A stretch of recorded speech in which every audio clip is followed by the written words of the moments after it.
राजा परीक्षित के पुत्र राजा जन्मेजय हस्तिनापुर पर शासन कर रहे थे। एक दिन उत्तंक नामक एक ब्राह्मण ऋषि उनके दरबार में आए। राजा ने उसका शालीनता से स्वागत किया और पूछा, आप यहाँ किसी कार्य से आए हैं? उत्तंक ने कहा, मुझे आश्चर्य है राजा जन्मेजय, जब आपके पिता का हत्यारा आजाद घूम रहा है तब आप अपने दरबार में आराम से हो और एक राजा की सुख सुविधा का आनंद ले रहे हो। आपने अपने पिता के प्रति इस महान अन्याय की ओर ध्यान भी नहीं दिया। जन्मेजय को आश्चर्य हुआ। वह अपने सलाहकारों की ओर मुड़ा और बोला, मेरे पिता का जब निधन हुआ तब मैं एक बालक था। मुझे उनकी मृत्यु के पीछे की परिस्थितियों के बारे में कुछ भी पता नहीं था। मैं जानना चाहूंगा कि क्या उसे अन्यायपूर्ण तरीके से मारा गया। दरबारियों ने कहा, आपके पिता परीक्षित एक ऋषि के पुत्र के श्राप के कारण नागों के राजा तक्षक द्वारा मार डाले गए। तक्षक अभी भी स्वतंत्र घूम रहा है। जब जन्मेजय ने ये शब्द सुने तो उन्हें बहुत क्रोध आया और जब उन्होंने खुद पर नियंत्रण पा लिया तो उन्होंने उत्तंक से कहा, हे ब्राह्मण, मैं आपको धन्यवाद देता हूँ।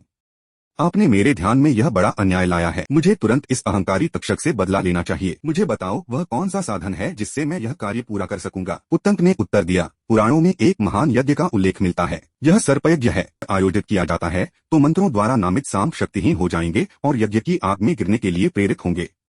इस यज्ञ के संचालन की व्यवस्था करो। मैं तुम्हारी सहायता करूंगा, क्योंकि तक्षक ने मेरे लिए भी कष्ट उत्पन्न किया है। उसने एक बार कान की बालियां चुरा ली जो मैं अपने गुरु वेद की पत्नी के लिए ले जा रहा था। अब इस बलिदान से हम दोनों की इच्छाएं पूरी हो सकती हैं। तब राजा जन्मेजय ने इस यज्ञ की व्यवस्था की। उन्होंने इस यज्ञ को आयोजित करने के लिए सबसे बड़े ऋषियों और पुजारियों को आमंत्रित किया। एक उपयुक्त स्थान चुना गया और महान यज्ञ भवन का निर्माण किया गया। इसके बीच में एक मंच बनाया गया था और उसे मूल्यवान वस्तुओं से सजाया गया था। यहीं पर ब्राह्मणों को बैठना था। ऋत्विक जो सारे कार्य करने वाले थे इसके मध्य में बैठने वाले थे। राजा ने भी अनुष्ठान किया जिससे वह यज्ञ में भाग लेने के लिए शुद्ध हो सके। जब ये तैयारियां चल रही थीं, तब राजा जन्मेजय को वह घटना याद आ गई जहां पुराने समय में उनके भाइयों ने मनोरंजन के लिए एक छोटे कुत्ते को पीटा था। उस पिल्ले की माँ जन्मेजय के पास आई और उनसे पूछा, मेरे बेटे ने ऐसा क्या अपराध किया था कि तुम्हारे सामने उसे पीटा गया? क्या उसने बलि का प्रसाद चाट लिया? क्या उसने यज्ञ का मक्खन चुराने की कोशिश की थी? तुम्हारे भाइयों ने उसे क्यों पीटा? राजा जानते थे कि उनके भाइयों ने केवल खेल के लिए गरीब पिल्ले पर बहुत बड़ा अपराध किया है,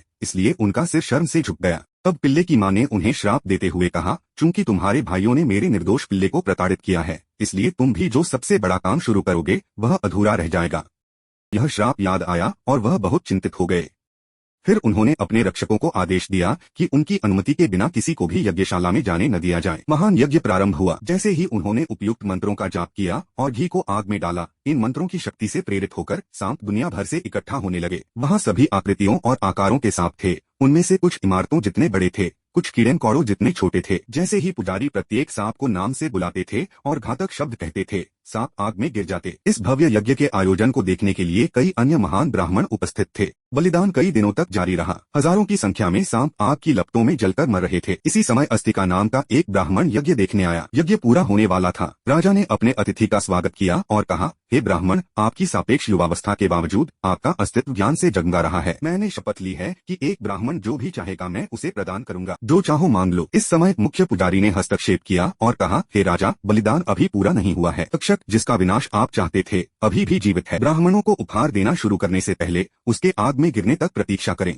जन्मेजय ने कहा, ऐसा क्यों है कि तक्षक अभी भी जीवित है? मुख्य पुजारी ने कहा, हे राजा, तक्षक ने इंद्र से शरण मांगी है। देवों के देव भगवान अपने महल में उनकी रक्षा कर रहे हैं, इसीलिए हमारे मंत्र काम नहीं कर रहे हैं।